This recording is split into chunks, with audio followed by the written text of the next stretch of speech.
Bruce. First of all, is there an update on William Karlsson? And then second, obviously the power play's been getting on the board lately. Is there something specific you've liked about it? Carly's just a little under the weather. He'll be fine tomorrow, so we kept him away from the rink. Power play, you know, they're a pressure team, so we've had to respond to that, make sure we had quick puck movement. I thought game one on our entries, we were able to expose the middle of the, get people into the middle. Marshy scores that way. We had a couple other good looks to counter their aggressiveness when they push outside. So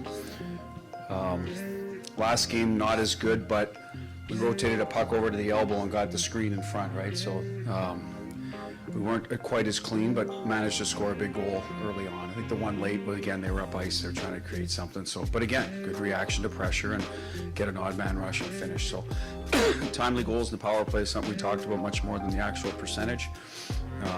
It's, as I said, sometimes it's there, sometimes it's not. But so far in the first two games, it's been there for us.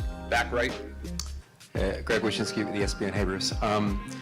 You've got former captains on other teams in your locker room. You have a group of guys that have been there since the beginning with this Golden Knights team. When you arrived, were you ever surprised or impressed by how everything kind of comes together without there being a bunch of egos or cliques or things like that in that room? Well, you never know, right? There's a lot of good players, top-end guys, so you got to sort through that. And, some of that's incumbent on us as a staff to make sure we get that message across, that it's about the crest on the front, not the name on the back, and still have respect for the what they've accomplished. So there's always that balance, and then you go to character, right? We just have good guys. They're good guys. They're willing to do whatever is asked, and as long as they believe in it. And I think they believe in our style of play. There's good defensive structure. There's accountability, but there's also freedom on the offensive side of things. We're not robots out there. So I think it's worked well for our group, and it's really shown here in this playoff. Left side, second row. Hi, Bruce. Jesse Granger with The Athletic. You guys have played really well on the boards, especially game two. What do you think was the biggest key to that, and how do you continue that move? There's will and courage and commitment if you're going to be good on the boards, right? Because we know they're coming. They're a team that likes to press and create their turnovers there, and we've talked about that. If we can support the puck, be real close to it on those board battles, and then you get into some foot races. We like our chances when that happens. So it's been a big key of the series, and we knew that coming in. When you play teams that are aggressive with their pressure, you better be ready for it. Now, they've had some solid hits because of that, and other times we've beaten them to our spot, so to speak, and won a race for a puck. So that's what we feel will be in play again tomorrow. Until it changes, we got to be ready for it. Again, you got to hang in there, and if you can use a little deception, I think, in your breakout, change your direction. Sometimes you'll catch them in between as well, them being aggressive, so that we've built some of that in and managed to find the right mix. Bruce, with Ivan Barbashev, you had to go against him in 2019, but how valuable has he been with you all, and how quickly did he get chemistry with Jonathan and Jack? Well, he's been good from day one. We didn't know where he'd play, to be honest. He's played both wings. We weren't going to use him in the middle. We're strong down the middle. And it ended up, I think, right away with Jack, and Marshy had been there for a little bit.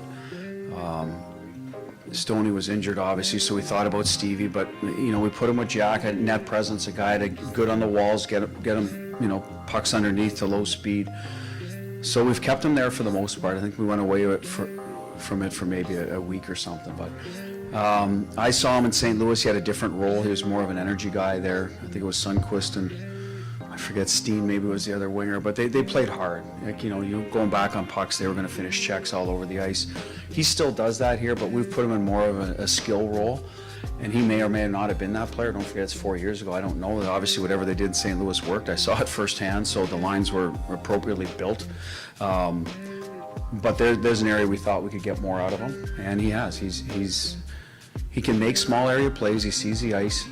The good thing about if you're going to play with Jack, he can't be one of those guys that needs the puck in the neutral zone a lot, because that's where Jack excels. In the breakout, he comes underneath, and he wants it through between the blues, like a lot of centermen. So he understands that get it off the wall to him, and then go get open in the other end. And it's worked really well, and he's willing to get in there. So that's what he's done for that line in our team. You've seen the physicality. Whether he's on whatever line he's on, he's still going to bring that element. Just a really good pickup for us, and something we felt when we picked him up, Stoney was out, who was an interior presence for us, and then Will Carrier we lost, who was an interior presence. So we were, you know, he was a real important for how we wanted to play.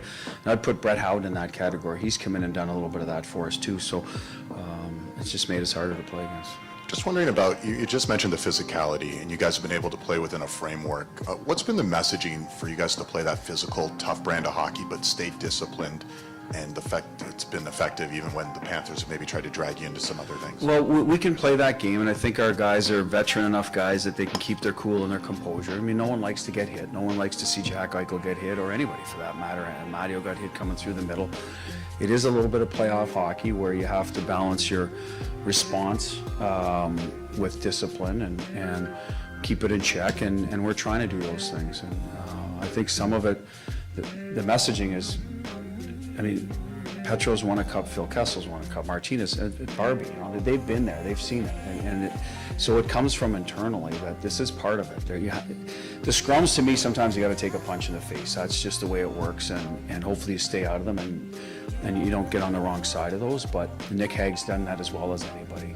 I think we were prepped for this a little bit through the Edmonton series too. That one got a little nasty, and we're able to get through it and come out the other side all right. So I think we were prepared a little bit for this type of series, and I think we've handled it fine so far. Dave Feldman, NHL.com International. Coach, there's X's and O's to consider when you're on the road. There's the environment, etc. But how much of what has been successful for you guys been a matter of the guys bonding off the ice? Yeah, the X's and O's for us won't matter where we play, to be honest. The matchups maybe a little bit, but even then. But our guys, I was just asked that question. So one thing I've learned, like in Vegas, everyone lives in Summerlin, which is about 25 minutes. So the bonding is happening a little bit because of everyone's in the same community. So the guys are sharing rides, or the wives are together. You know what I mean? It's not like a big city where everyone's going a different direction as soon as practice is over. So there's a little bit of that built into our situation that, you know, there's a little bit unique maybe to some other markets. So I think that's helped. That's just my impression being here almost a year now. And I think the guys just genuinely like each other. So that's character, and that's a good job by management to put people in their room that fit. And you don't always get that. We have it, and most of the good teams find a way to have that, and we're certainly one of them. Last one, front right. Bruce, in addition to the guys from the expansion draft, you brought in Amadio, who's been on waivers 3 times. You brought in Howden, who's basically out of New York. How do you embolden players like that? Because the Vegas seems to have a long history of making players who feel elsewhere not a fit to make them a fit. And second, based on your previous answer before, what was the worst punch in the face you ever had to take in hockey? Well, I wasn't a fighter, so God, I can't even remember. I probably stayed out of the fray, unfortunately. If I'd have got in it a little more, I might have had a longer career. But going back to the first question, well, we're built that way, right? We are, they're guys that weren't wanted. And I shouldn't say that, because I remember we left in Boston. I think it was Colin Miller, and it's not like we didn't like Colin Miller. The rules were we had to leave someone exposed, right? So at the end of the day, those guys are, so Amadio and Howden have come from that back, right? So and they feel comfortable in the room. They're not walking in and going, geez, these guys were drafted and developed. I'm an outsider. You know, they walk into a room where Archie-So, Smitty, you name it. There's a lot of guys in there that have been through this. So they have that togetherness or bond of maybe being not wanted the first time around or whatnot. How we've empowered them or emboldened them, I think we look at our lineup, we do pairs a lot. I do as a coach, so Stone and Stevie are good together. So Carly and Smith are good together. We're trying to put Marshy with Jack. Now, who do we fit around them? What do they need? And that's where Howden can, he's got speed, he can check, he'll get to the net. Well, Stevie and Stoney, maybe is a good fit there. We started that in camp. Amadio was Carly and Smitty because he can make plays off the wall and they're a good rush line. Yet we needed a guy to go to the net. So credit to Michael Amadio. We pulled him aside. So you may have to change what you did in junior and the American League, is being the guy making the play to the guy to the net, as opposed, you now have to be the guy at the net, as opposed to, and Carly or Smitty will get you the puck, but you have to go in there. That's where you get punched in the face. That's where you get hacked and slashed and whacked. So there's a bit of a mindset. Barbashev fit right in with Eichel and Marsh because he does that. So now you got 3 lines with guys that pieces that can complement the line. So that's where it came, where we allowed them to try to be the guy. And then you deal with the sort of the fallout of, well, he's not a top line player. Well, you don't know that till he plays. How about we have 3 top lines and we just, not have to put all our best players in one line. So there's an argument for and against that. That's how we did it, and they've taken the ball and run with it for the most part. And we've kept our 4th line intact that we've loved since day one, so it's worked out for us. If those guys weren't able to finish plays, Elliot, we would have probably had to change things up, but Barbie can finish, you've seen Howden finish, and Amo. So credit to them for being able to get it done, because if they don't, then obviously the plan doesn't work, and then you have to go a different direction, and maybe you're not as strong a 4-line team.